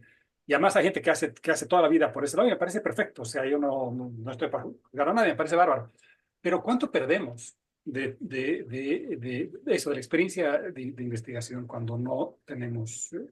Y de pronto no hay un solo curso, por lo menos en México, digamos que, el ensayo científico, ¿no? Hacer un ensayo. O sea, ¿cómo se hace un ensayo? O sea, el ensayo es una cosa que es bien complicada y no sé qué. En cambio, para artículos científicos hay montones, digamos, ¿no? O sea, cursos para todo lado. Entonces, no tenemos un curso donde te diga cómo haces esa sociología visual, ¿no? O sea, cómo miras una foto, digamos, o sea, cómo la decodificas, qué valor va a tener una fotografía, o sea, qué nos va a decir, cómo vas a leer, digamos, una fotografía, o cómo vas a pedir hacer la fotografía, qué rol le vas a dar. Y es más, hay una batalla, precisamente, parte del libro de la Condesa que no se publicó, tuvo que ver con eso, porque tenía demasiadas fotos. Por tener demasiadas fotos, es un texto que no pasó como un texto científico, y entonces no pasó, nomás no pasó, ni siquiera fue evaluado, porque fue rebotado nomás por el hecho de que tenía demasiadas fotos. Entonces, claro, o sea, ¿cómo le haces tú para que todo lo que estás observando en tanto que académico no quede, digamos, restringido en ese tema? Siendo que eso, por un lado, nos enseñan solamente una cosa, que no está mal que nos enseñen, pero nos dejan un poquito abiertos a lo demás. Yo no sabía, la verdad, cómo hacerle con tantas fotos. Terminé el estudio, cuando terminé a Jusco, terminé el estudio y tenía 200 fotos, digo, 2000 fotos, porque me encanta la fotografía, porque digamos y varias grabaciones que no supo mucho qué hacer. Y mi pregunta fue, ¿qué hago con tantas fotos? ¿No? Y luego me di cuenta que además tenía el lugar georreferenciado de dónde estaba cada foto. Y entonces, ¿ahora qué hacemos con mi asistente, que era de licenciatura, una chica súper lista? ¿Qué hacemos ahora con esto? O sea, y bueno, resulta que había otras maneras de poner, digamos, en algún lugar las cosas estas, los datos estos, la naturaleza del dato, digamos, era distinta. Entonces, eso es lo primero, o sea, ¿cómo nos entrenaron y de qué tenemos que sacudirnos? ¿Qué hemos perdido con ese entrenamiento? ¿Y a qué creo que tenemos que ponerle atención? ¿No? O sea, ¿qué tenemos que aprender? Aprender e intentar enseñar, pero digamos aprender, o sea, y esa es una tarea, o sea, realmente tenemos que aprender a escribir, empezando por ahí, digamos, o sea, sabemos todos que estamos en revistas o en cosas que de pronto uno recibe cosas que dice, órale, a ver, empecemos por la escritura, digamos, ¿no? O sea, había que empezar, digamos, y a veces de colegas, a veces de gente que, o sea, entonces, pero además saber que la escritura nos puede dar un plus en eso, o sea, resulta que si uno más o menos cultiva la escritura, resulta que vas a poder transmitir un sentimiento escribiendo, ¿sí? O sea, resulta que vas a poder transmitir algo con escritura, o sea, entonces, ¿por qué dejarla de lado, digamos? O sea, ¿por qué no hacerle caso, digamos, a eso, siendo que, o sea, ¿por qué no tomamos los investigadores cursos de escritura, redacción, pero no solo redacción científica, sino redacción? O sea, aprendamos a escribir, aprendamos a describir un rostro cuando está mirando, cuando está hablando de Dios, por Dios, ¿no? Aprendamos a decir, no sé, a describir un cuerpo que está en trance. ¿Cómo describes tú eso, esa sensación, los movimientos, lo que ese ambiente que se genera cuando hay una determinada densidad religiosa en un ambiente en el que uno está ahí metido? ¿Cómo describes eso? Pues hay que aprender, hay que aprender. Y para eso, pues, nuestros colegas escritores saben un chorro, entonces preguntémosles que nos den cursos. O sea, no tomemos solamente los cursos y también abramos los espacios en las revistas, porque resulta que uno hace eso y uno tiene, y después presentas tu libro y tu libro te lo batean porque pues nadie, no tiene un lugar. Y además nadie te lo va a evaluar, porque y ahora que estamos con todas las evaluaciones de que de eso depende nuestro salario al final del día. Entonces es un tema. Entonces, ese por un lado. El, yo tengo tres lugares inspiradores. El primero es El pagador de promesas. Esta película, digamos, que es una película brasilera de 50 y tantos, creo que es. El pagador de promesas. Una película espectacular, blanco y negro, que digo, híjole, yo la vi hace unos 6 años y dije, ¿cómo no vi esto cuando estaba empezando a hacer sociología de la religión? ¿Cómo no la vi? O sea, ¿qué pasó? O sea, ¿por qué ningún profesor me mostró esta película? O sea, ¿qué pasó? Porque ahí se estaba diciendo exactamente la relación con la imagen. Ahí se ve la relación que tiene la persona cuando está mirando a la imagen, digamos, la ternura con la que está mirando. El cineasta la sabe cómo transmitir. Entonces, me la transmite, la pone ahí en la película. O sea, ustedes ven esa película y vamos a poder entender realmente cuál es el sentimiento, porque además de eso se cargan los cineastas que son, digamos, muy agudos en ese tema. Lo vamos a poder ver desde ahí. De hecho, quiero hacer un cursito, les paso el chisme, a ver si el próximo año o el siguiente, no sé, o podremos hacerlo juntos, de hecho, que es ver una película sobre América Latina. Entonces, ver una película sobre América Latina y leer 2 artículos científicos, de esos puros, duros, ¿no? Sobre el tema que están hablando de la película, ¿no? Y hacer eso, y con eso recorrer los temas fundamentales, digamos, no los temas fundamentales, porque hay muchos, digamos, pero, y entonces ahí ver El pagador de promesas y leer a no sé quién que ha trabajado sobre eso, leer no sé qué, o sea, hacer así un seminario, lo podría ser internacional para vernos así Pero eso, ver la película tal cual, y leer 2 textos que dijo la sociología sobre esos temas, no sobre la película, sobre esos temas, ¿okay? Y ahí discutir y después escribir. Bueno, en fin, esa es una primera, digamos, inspiración disruptiva, si quieren. Cuando vi esa película, dije, no manches. Otra cosa que a mí me llamó mucho la atención es, ahora sí es europeo, la crónica de un verano de Edgar Morin y Jean Rouch, que también es una película, ¿no? Que también la paso todos los años, la paso a mis seminarios, ya los que toman a veces 2 veces la ven así constantemente, porque en el fondo ahí ya también ganó Cannes esa película hace mucho.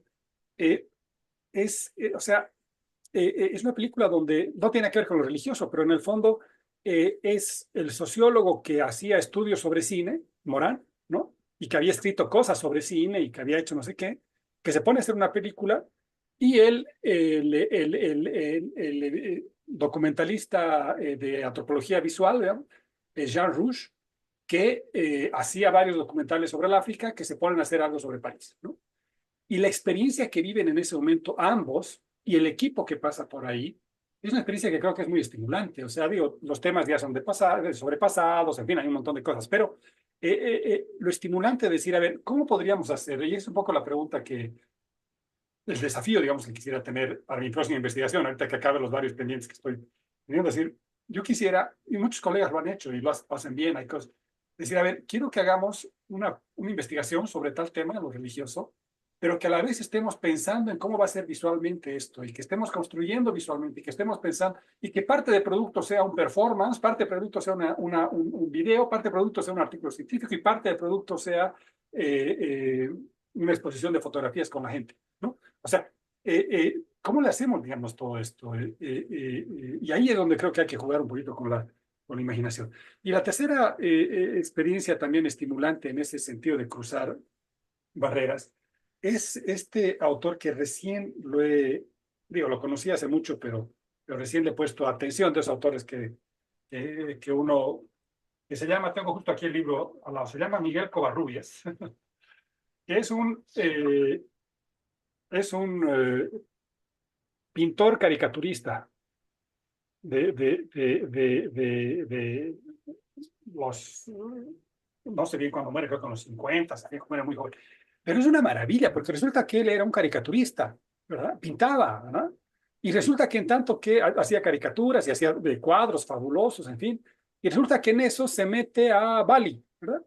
Y va a Bali y hace una serie de filmaciones y termina haciendo un preciosísimo documento que es de una antropología visual súper rico del tipo, sobre la cuestión también religiosa y la cultura, en fin, ahí, el tipo que estaba dibujando. ¿Verdad? Y es más, recién me he enterado de algo que es fabuloso en este autor, que es precisamente esto para romper, no romper barreras, pero sí más bien tender puentes, o sea, ¿no? Tender, en vez de construir trincheras, construir puentes. Resulta que el cuate llega a México, y eso me he enterado recién, y descubre la cultura olmeca. ¿Y cómo descubre, según lo que dicen ahí, porque yo no lo he visto tan en detalle? Descubre porque él tenía la sensibilidad estética, o sea, tenía la plástica, sabía dibujar. Y entonces, en cuanto ve toda la arqueología de la época, no los había visto a los olmecas, o sea, los vio en un bloque, según lo que dicen, la verdad, yo no, pero, y entonces, él que tenía una sensibilidad en el dibujo, que sabía dibujar, vio estos trazos no son los mismos. Estos trazos me llevan a otro tipo y termina descubriendo una cultura tan importante como la cultura olmeca en México. Entonces, eso, y además esta persona termina dirigiendo la danza, que es no sé qué, de la danza, la sectaría de la danza en la Ciudad de México, no sé qué, y hacía teatros y perfecto. Entonces, y daba clases también de arqueología. Entonces, una persona de estas que uno dice, el poder estar en los distintos frentes es lo que le permitía de alguna manera ver cosas que desde otro lado no se hubieran visto. Y ahí voy con el punto, digamos, que decía, de alguna manera también lo tocaba Alejandro. En el fondo, yo creo que el ver estas cosas desde otro lado es que nos permite tener una posición epistemológica más lúcida respecto a nuestro objeto. Ese es el punto. sea, no es un preciosismo, a mí me gustan las marionetas y qué padre, ni tampoco es esa idea, digamos, muy a la Sartre de que, yo soy Sartre y un día escribo un libro de literatura y al día siguiente una pieza de teatro y al día siguiente un tratado de filosofía. Mira, no es exactamente eso, sino es también esta idea de decir, el mirar las cosas desde ahí es lo que nos va a permitir ver unas cosas distintas. O sea, ¿cómo escribo yo? ¿Cómo escribo yo sobre un determinado objeto como científico? La pregunta es previa, o sea, no es que estoy haciendo esta investigación y dónde voy a meter el artículo. Y cómo qué es lo que nos ponemos, la pregunta que nos ponemos quienes hacemos carrera, ¿no? Tal revista es prestigiosa, entonces voy a leerme los artículos de por ahí y voy a tratar de meter un artículo ahí y voy a escribir como escriben ellos. No, o sea, la pregunta es al revés, es decir, tengo este objeto, tengo este problema, ¿cómo tengo que escribir eso? O sea, no lo puedo escribir de otra manera. Yo escribí hace poco un texto sobre COVID, ¿no? Era en un libro colectivo que hicimos aquí en México. Y por Dios, sobre COVID no podía escribir, o sea, es el COVID, o sea, murió mi suegra, tuve unos desplazamientos, estuve en 3 países en el COVID, fue el miedo absoluto, o sea, no podía escribir, ¿cómo voy a escribir sobre el COVID? O sea, como paper, no, por Dios, o sea, no, o sea, escribí un texto, por supuesto, en primera persona, por supuesto, contando lo que sentí, o sea, las angustias, los miedos, tenían que estar ahí, que no iban, ¿y cómo iban a dictaminar ese artículo como artículo ciego? No, claro que no, claro que estaba yo ahí, digamos, de cuerpo entero, ¿me entiendes? O sea, no, imposible. Entonces, esa es otra, digamos, me parece que esta idea de decir, el objeto también nos está empujando a pensar en cosas, en formatos que no estaban antes y que además ahora están a disposición. Vuelvo con el tema del podcast, digamos, ¿no? Del audio. O sea, resulta que cuántas grabaciones no tenemos, tal vez Alejandro, que somos, bueno, un poquito más grande, pero cuántas gente no hemos grabado y no tenemos las cintas grabadas y que se han quedado ahí. O sea, las cintas están ahí grabadas y resulta que ahora es de esas cintas, si uno pudiera volver a escuchar, hay pedacitos que ese pedacito podría decir un montón de información que simplemente quedó ahí, que no la sacamos porque no había cómo sacarla, pero ahora se la puede sacar y una revista la puede sacar. En fin, eso creo que es importante precisamente porque nos hace avanzar en la ciencia de la religión. O sea, les digo, realmente no es para mí solamente una cosa de que nos guste o no nos guste una parte, sino que realmente la que nos permite, o sea, creo que ahora sí que la forma está teniendo la capacidad de mostrar otras cosas del contenido, ¿no? Y bueno, entonces y tenemos que entrenarnos para eso, porque no sabíamos, tenemos que aprender. Y ahora, ¿cómo lo que decía Pilar, cómo se recibe todo esto? Yo creo que hay 3 debates ahí que son. Uno es el debate de mi libro frustrado sobre la Condesa. Simplemente no se recibe, no existe. No existe porque no está en formato paper. Punto. No salió, pues, ¿cómo? No. Pero hay otra discusión que me parece, hay un tercer nivel que es, digamos, el decir, hoy día tuve una experiencia fabulosa, y les voy a contar otra media intimidad. Estaba en la parte administrativa del instituto, en la parte administrativa, gestionando no sé qué, y una de las personas conserje, ¿no? Me dijo, oiga, he leído su libro, Cómo hacer sociología sin darse cuenta. Caray, ¿dónde lo ha leído? Porque eso se vende en La Paz, además. No, pues aquí en la biblioteca había un librito, no sé qué, lo he leído y me ha parecido muy interesante lo que usted hace y no sé qué. O sea, ese intercambio, digamos, con un sector que, por supuesto, en la vida va a leer el libro que se publicó en inglés, no sé dónde, y que ese texto lo lee, lo entiende, le provoca, lo discute. Hay un tema ahí, que no es un tema de divulgación, otra vez, porque es una trampa, digamos, pensar en que es un problema de divulgación, divulgamos mejor. No es solamente un tema de divulgación, es un tema de epistemología. Creo que eso es importante, digamos, hacer. Y a la vez, hay una parte, y con eso termino este punto. Yo vuelvo un poquito a Oscar Lewis, ¿no? A los hijos de Sánchez y a las discusiones que tuvo Lewis hace ya tanto, fíjense cuánto tiempo con esos textos. donde se le cuestionaba finalmente si está haciendo literatura, si está haciendo no sé qué, si está haciendo qué está haciendo, ¿no?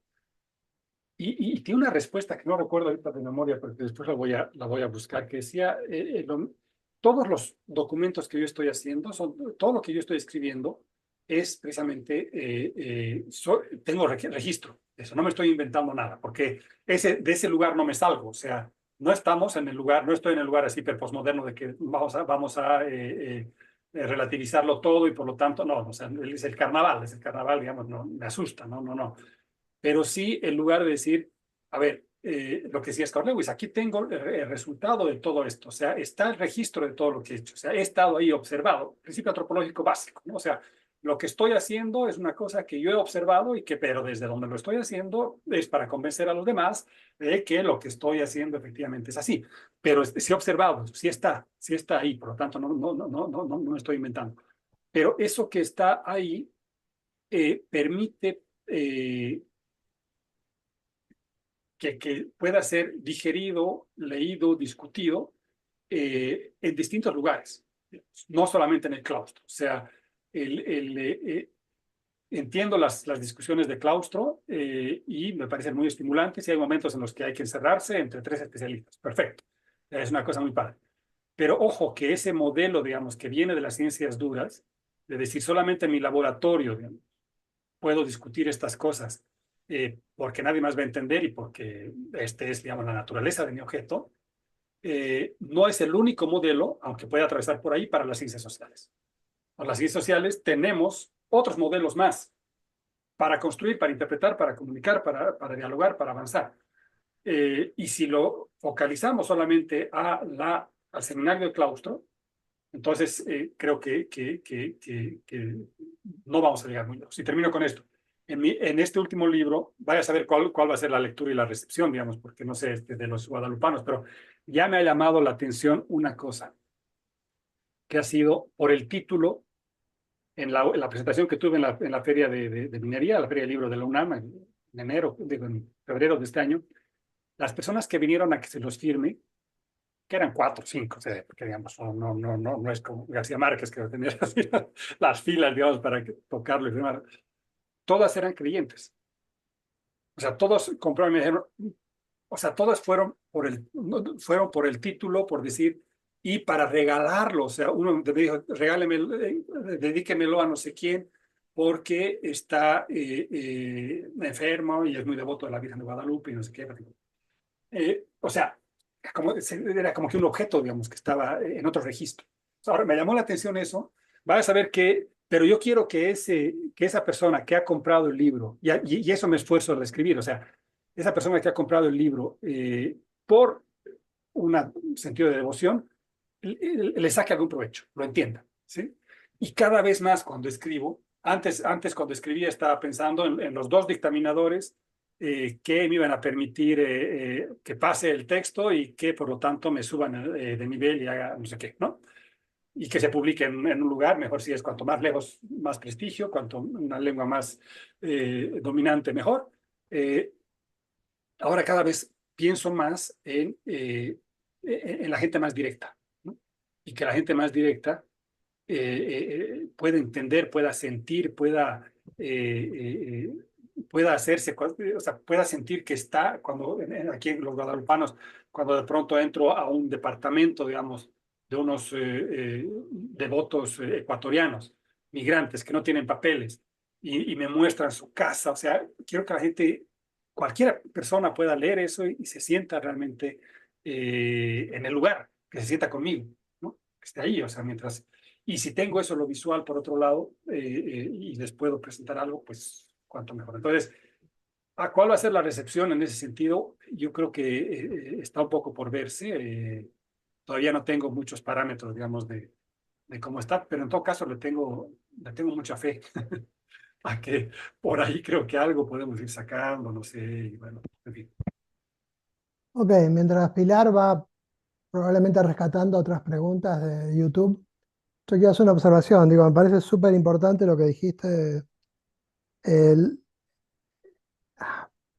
Dijiste, no es solo divulgación, es también epistemología, ¿no?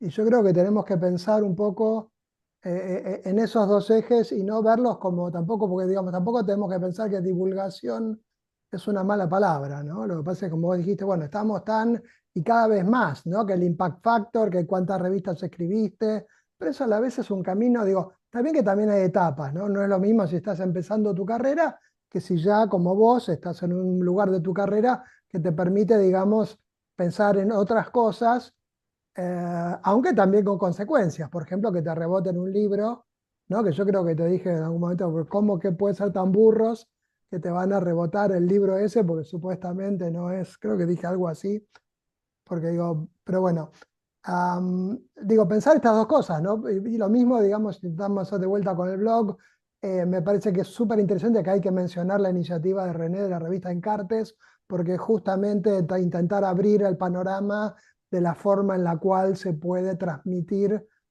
ciencia, ¿no? Y aprovechando todos los recursos modernos, multimedios, que ahora tenemos muchos más recursos. Entonces también digo, esto digo, tenemos que pensar cómo lo transmitimos a nosotros y cómo lo transmitimos al resto, y sin que sea peyorativo transmitirlo al resto, porque está bueno y además lo que pasa es que muchas de lo que vos nombraste, digo, las descripciones y la narración sobrevive mejor que los estudios académicos. Digo, hay una cantidad de trabajos, qué sé yo, el de Lewis, el de cosas, no sé, de Maya Deren, digo, La ciudad de las mujeres de Ruth Landes, cosas que eran narraciones en su momento y que tuvieron una cantidad de problemas porque no eran suficientemente científicos, pero que a lo mejor 50 años más tarde se leen mejor y con más convencimiento que un ensayo más académico, porque después ya la teoría quedó vieja, la forma de presentar los datos quedó vieja, digamos, envejece mejor, ¿no? O envejece peor lo académico y nosotros también, digo, además de nuestra carrera y todos los saltitos que tenemos que dar a los escollos que nos pone esta academia hiper especializada, tenemos que pensar también en nuestra responsabilidad hacia las personas, ¿no? Hacia las personas hacia los creyentes guadalupanos, hacia la gente que practica religiones afro, hacia la gente que es devota del Gauchito Gil, los devotos de San la Muerte, digo, gente de la Santa Muerte, digo, todo lo que hacemos además tiene que volver un poco a las personas. Entonces tampoco podemos quedarnos en un conocimiento hiper especializado que van a leer y a entender 10 personas más. Entonces me parece que esto de crear conocimiento a través de formas novedosas y usando la tecnología novedosa que tenemos, que es mucho, y a la vez tratar de ayudar a que esto llegue a otra gente, difusión, me parece que son dos cosas que tenemos que tener en cuenta y digamos, valorarlas igualmente, ¿no? Son absolutamente importantes. Entonces, también entiendo de vuelta que hay ciertas etapas en la carrera académica de uno que no puede, porque tiene que estar, ¿no? Saltando todas las vallas que te pone el hiperacademicismo y no podés preocuparte por nuevas formas de conocimiento, por difusión, por cumplir con las personas a las cuales que te dieron todo ese conocimiento, pero llegado un momento en el cual uno ya tiene una cierta estabilidad, yo creo que sí, que es absolutamente importante y es nuestra responsabilidad también como científicos o académicos que tenemos una cierta trayectoria, apuntar hacia estos nuevos caminos, otros caminos, que también, qué sé yo, la antropología, toda la parte de writing anthropology, ya se trataron, pero hay una cantidad de temas que a la vez se tratan y se clausuran, porque bueno, ok, esto lo tratamos 5 o 6 años, 7, y después hay otra cosa nueva, y salimos corriendo sin haber clausurado bien cómo hacíamos con el tema de la escritura, como decís vos, ¿no? Bueno, a mí una de las cosas que siempre me frustró mucho es que yo intenté, habiendo estudiado en Estados Unidos, intenté aprender una forma de escribir muy seca que intentara, digamos, ir en el formato académico, que me costó, pero eso después me impidió absolutamente desarrollar otras formas de escritura que fueran más descriptivas, más metafóricas, quizás más amenas, ¿no? Y que no sean tan secas. Entonces digo, me parece que sí, que son caminos a los que tenemos que que apuntar y desarrollar y sobre todo ver cómo podemos usar todas estas nuevas tecnologías que tenemos ahora, blogs, revistas multimedia, podcasts, porque hay más posibilidades ahora de las que había antes. Sí, perdón, ¿no? No, no hay problema. Bueno, primero Cristina dice, Cristina Gutiérrez, que ya tenés como tarea un nuevo seminario ASRAL con la dinámica de las películas, así que ya has sido comprometido para, para abordar esto. Y bueno, Fabiana Martínez preguntaba algo que creo que un poco se contestó en esto último que decían tanto Hugo como Alejandro respecto a ese como impacto salarial de alguna forma que nos encorseta, que tiene que ver, no hay que cosas quedan afuera, que tienen que ver con cumplir ciertos criterios académicos para los ascensos, para ingresar a las becas y demás. Pero bueno, quizás para ir cerrando, porque Juan Martín me dijo que teníamos unos minutitos más, bueno, primero súper agradecerte, Hugo, y después como última reflexión muy breve, yo quería preguntarte bueno, ¿cómo llegás a las ciudades? Digo, ¿no? Vos hablaste un poco, lo hablamos recién como de la última parte, de la difusión y demás, pero la última pregunta sería, bueno, ¿cómo elegís, o cómo es ese primer camino, ¿no? Cuando llegaste a la colonia, cuando llegaste eh, bueno, a París y encontraste a los guadalupanos, ¿cómo es esa primera experiencia? Y perdón, aprovecho acá para saludar también a Valentina Pereira, que hizo muy buenos comentarios también, y a Agustina Altman, que con Alejandro López también han hecho documentales, así que también han trabajado con lo audiovisual. Y bueno, hay mucha gente que ha participado, Mariela Mosqueira, Marcos Carbonelli, Néstor Da Costa, que mandan saludos también desde el grupo del chat de YouTube.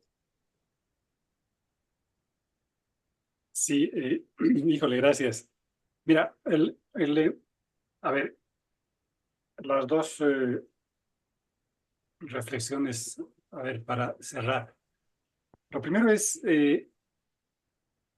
yo soy un amante de la ciudad y soy un paseante de la ciudad, pero empedernido y un observador. Yo creo que, antes que nada, creo que soy fotógrafo. Eh, o sea, soy un mirador, pues. O sea, me gusta mirar. Es como me gusta mirar. Y de hecho, creo que la primera intuición profesional que he tenido ha sido ya a los 15 años, ¿no? Antes de pensar, cuando quería ser arquitecto, de hecho, era ser fotógrafo, en realidad y me encanta la ciudad y salir a la ciudad, o sea, y ahora con bicicleta, uff, más todavía. Y en verdad que sí, soy un enamorado de salir en mi bicicleta, en mi café y observar cualquier barrio, ¿no? Y después escribir. Bueno, un poquito en esa dinámica es que con el puro instinto me voy yendo hacia las cosas que me van llamando la atención y se van armando los proyectos, ¿no? O sea, bueno, el proyecto de los creyentes era un poco operativo porque estaba cerca de la universidad y estratégico.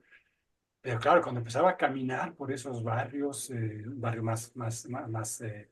un poco más duro, digamos, un poco más difícil, eh, esa, ahora sí que esa intuición de ir buscando, ir mirando, ir dejando que te asombre lo real, o sea, creo que más que el mejor momento de investigación para mí, mi mejor momento de ser sociólogo es cuando estoy en la calle, cuando estoy en el campo, cuando estoy caminando, es el momento en el que digo, bien, este ha sido bien, Hugo José, buena decisión, ¿no? Esto era lo que tenía que hacer. Y ahí es donde se van armando las cosas. Para mí, el salir a caminar, el observar y, y, y, y no sé, o sea, me puedo quedar horas. El otro día con René, precisamente nos estábamos tomando un café, hace un tiempito ya aquí por Coyoacán, y de pronto le digo, mira, aquí hay un árbol donde hay un Cristo, no una Virgen, un Cristo que está siempre ahí. A ver, nos estamos caminando por ahí y justo estaba el camión de la basura. Y le empezamos, la René, que es más aventada que yo, le preguntó, oiga, ¿y usted qué onda? Claro, resulta que era el camión de la basura, fíjense lo mágico de eso, o sea, el camión de la basura que donde botan las últimas imágenes en un último momento de la vida, ¿no? de su vida, terminan ahí, y él dice, estas no las puedo llevar al gran basurero urbano, las saca del camión de la basura y las pone en Coyoacán, en un lugar muy chic, las pone en un árbol, las clava con su, o sea, una cosa fascinante, digamos, y estamos ahí, la antropóloga y el sociólogo fascinados ahí con el señor de la basura. Pero es básicamente ese tema de la observación, y así es como que en la observación, en lo urbano, en el paseo, en el saber mirar, es donde yo creo que en todo caso, en mi caso, y ahora un poquito termino con esto de, efectivamente, un poco lo que decía también eh, Alejandro, y lo que decía la colega que preguntaba, efectivamente tenemos que hacer la tarea porque hay distintas tareas que hacer, y bueno, pues hay formatos institucionales. Yo a mis estudiantes siempre les digo, lo primero, tienen que, lo que diga el protocolo, cómo es una tesis, el protocolo de la UNAM lo dice que es así, vayan y háganlo así, punto, ¿no? Ahora, si quieren aventarse, digamos, hacer la revolución, no, yo les voy a apoyar hasta donde vayan, pero no soy yo el que les voy a impulsar, digamos, porque está grave, o sea, hagan la tarea como hay que hacerla, y en fin, bueno. Pero lo que yo me pregunto es, ¿qué hubiera pasado si a nosotros, para mí, digamos, hace 30 años, cuando empecé a hacer el doctorado, hubiera tenido la posibilidad de ir mezclando algunas cosas? Y me pregunto, ¿qué daría de resultado si los estudiantes que de pronto estoy ahorita teniendo, se atreven a hacer cosas que estén dando una serie de miradas distintas, ¿no? O sea, ¿qué pasa? Y creo que hay, hasta ahorita, digamos, tengo que ser 2 estudiantes o 3 o 4, no sé, que, que, que tengo sus trabajos presentes, que digo, eh, desde muy chavos se atrevieron a hacer e hicieron algo muy decente, muy padre, muy bueno, mucha calidad. Vaya a saber qué vayan a hacer más allá en la vida, pero por lo menos a lo que voy es, probablemente, si es que la academia permite y se abren unos pequeños espacios, porque no todos, evidentemente, no se trata de construir paradigmas entre los cuales todos se tengan que meter, sino que haya pequeños espacios en los cuales la gente puede empezar a hacer cosas distintas. Yo siempre les digo, quiero dirigir una tesis de doctorado en sociología donde el 90% sean fotografías, ¿no? Y el 10% un pequeño texto que presente. A ver si alguien se anima y a ver si pasa, digamos, pero a ver, ¿no? A ver si funciona. O sea, algo se puede mover, digamos, desde todo eso, ¿no? Ahora, claro, es a veces más arriesgado, pero, digamos, creo que se trata un poquito de eso. Y en el fondo, en la academia, o sea, ese es un poco otra vez mi defensa, tal vez más política, ¿no? Es decir, si en la academia no estamos para equivocarnos, pues ¿dónde, no? Pero si en la academia no estamos para experimentar sin seguridad de un buen resultado, pues ¿dónde? O sea, todo lo demás está en otros lados, o sea, tiene que hacer otras cosas y está bien. Entonces, eso, yo creo que ojalá pues que, digo, esa es un poquito mi militancia ahorita, digamos, de las pocas militancias que me quedan, eh, además del ciclismo, pues, darle por ese lado, o sea, atreverse a experimentar, a ver hasta donde se pueda, siempre, por supuesto, manteniendo los márgenes de la exigencia institucional, nunca siendo demasiado transgresores. Y un poco me pregunto ya, y con eso termino, ¿qué hubiera sido de Benjamín, por decir un nombre? Podemos decir 10 más. El lugar de Benjamín está no en que tuvo una plaza, digamos, no en que hizo carrera, estuvo en que escribía a mano, ¿no? Y que terminó matándose, y sus textos estaban por aquí, por allá, y bueno, también eso era lo que le daba cierta posibilidad, digamos. Digo, no es el único camino, hay muchos otros, pero en cierto sentido hay algunas libertades, algunas circunstancias, algunos lugares que a veces nos pueden permitir avanzar en algunas cosas. Y esa es un poco mi apuesta. Muchísimas gracias, Hugo. Bueno, muchísimas gracias a todos. Ahí tuvimos siempre más de 20 personas mirando, así que también les agradecemos por estar y por acompañarnos en este diálogo. Bueno, no sé si Alejandro o Juan quieren cerrar, pero por lo pronto queden atentos, bueno, atentas. Ahí en el chat dejamos tanto el link a la página de Hugo, donde pueden encontrar muchas de sus investigaciones, como también a la revista Encartes, para que también la miren, que es una propuesta interesante en esto que hemos estado hablando. Y bueno, eso, queden atentos, atentas, que volveremos con los seminarios después de las jornadas de Ciencias Sociales de la Religión, que hoy cumplen con la Asociación de Ciencias Sociales de la Región de América Latina, que está cumpliendo 30 años. Así que agradecerles también a todos y a todas quienes participaron desde el chat. Bueno, yo nada, muchas gracias a los que participaron. Gracias a todos los colegas distinguidos y distinguidas que nos siguieron. De vuelta esto queda grabado, va a estar en la página de Diversa y también en la página de la Universidad Católica. Diremos bien en todo caso cuál sería la dirección. Y creo que también hay parte de lo que dijo Hugo que lo podemos ya también ir poniendo en el blog, porque digamos hay partes que son súper interesantes y creo que uno podría transcribir de forma bastante sencilla bueno, para seguir debatiendo estas cosas que al final no sé si fue tanto sobre ciudad y espacio, pero sí quizás cómo narrar, cómo presentar, cómo pensar la ciudad y el espacio, ¿no? Y bueno, además es la primera de varias charlas que vamos a tener. Así que bueno, nada, muchísimas gracias a Hugo y a todos los que nos acompañaron. Y hasta la próxima. Gracias, un abrazo. Hasta la Lindo. próxima. Gracias. Chau, chau.